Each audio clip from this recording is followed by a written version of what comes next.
Je lis du livre de Job, chapitre 2, au verset 10, ce qui suit.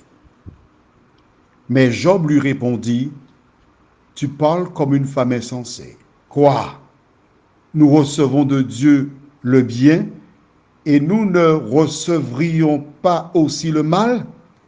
En tout cela, Job ne pécha point par ses lèvres. » Je rappelle que nous sommes en train d'étudier des aspects du livre de Job. Nous avons fait un grand détour pour expliquer, parce que la femme de Job avait dit au verset 9, « Tu demeures ferme dans ton intégrité, maudit Dieu et meurs. » Et j'ai voulu te montrer comment cette femme n'avait pas l'esprit de Dieu. Aujourd'hui, nous verrons la réaction de Job. Prions. Seigneur,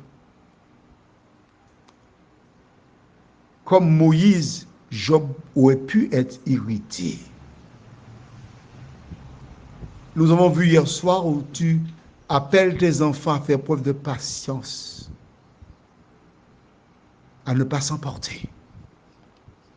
Mais ce que nous avons vu hier soir, nous avons la démonstration ce matin.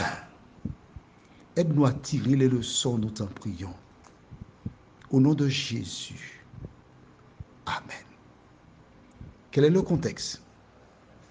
En un jour, Job a perdu tous les animaux, beaucoup de serviteurs et de servantes, tous ses enfants. Chaque personne qui rapporte la nouvelle à Job est un survivant. Donc il lui reste peu de serviteurs. Alors qu'il se pose des questions, mais pourquoi je n'ai rien fait de mal? Hop, la maladie tombe sur lui. Un ulcère depuis la plante du pied jusqu'au sommet de la tête. Les membres de sa famille l'ont mis en quarantaine. Pas moi avec M. Jobin. Il a dû faire quelque chose pour que tout ça de malheur tombe sur lui. Il paye. Les voisins, voisines, les membres de sa communauté, ils allaient à fond la caisse. Tu penses bien que ça faisait mal à Job.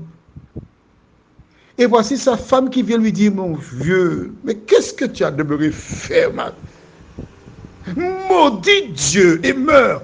Elle lui dit des paroles que le diable avait prononcées en présence de Dieu. Je suis sûr qu'il te maudit en face. À 2 reprises, il avait dit. Nous avons déjà vu que lorsque Dieu dit une chose 2 fois, la chose se réalise. Mais lorsque le diable dit une chose 2 fois, la chose ne se réalise pas parce qu'il n'est pas Dieu. Avec toute cette souffrance, tout ce que la femme de Job trouve à dire, maudit Dieu et meurt. Job aurait pu, comme Moïse, s'emporter et dire à sa femme, vous êtes inutile. Tu es inutile. Tu es une imbécile. Tu es une couillon. Il aurait pu faire cela sous le coup de l'emportement. Mais il ne s'est pas emporté. Il a dit à sa femme, tu parles comme une insensée. Comme une insensée. Pourquoi a-t-il dit ça à sa femme? Demain, nous verrons qu'est-ce qu'un insensé. Peut-être toi qui m'écoutes, tu es un insensé.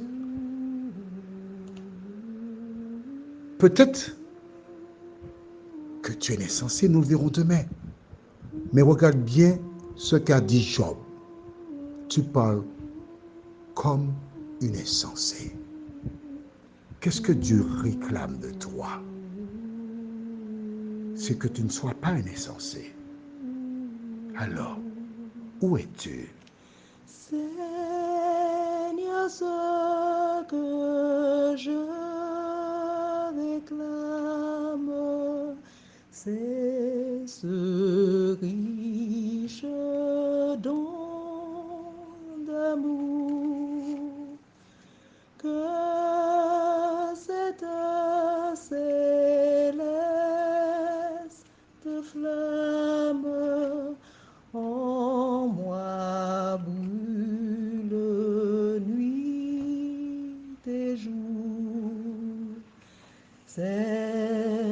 Cet amour si fort, si tendre, amour qui supporte tout, qui ne veut pas se défendre, prêt à souffrir jusqu'au bout. Prions, notre Dieu, notre Père. Il y a du travail à faire dans notre caractère.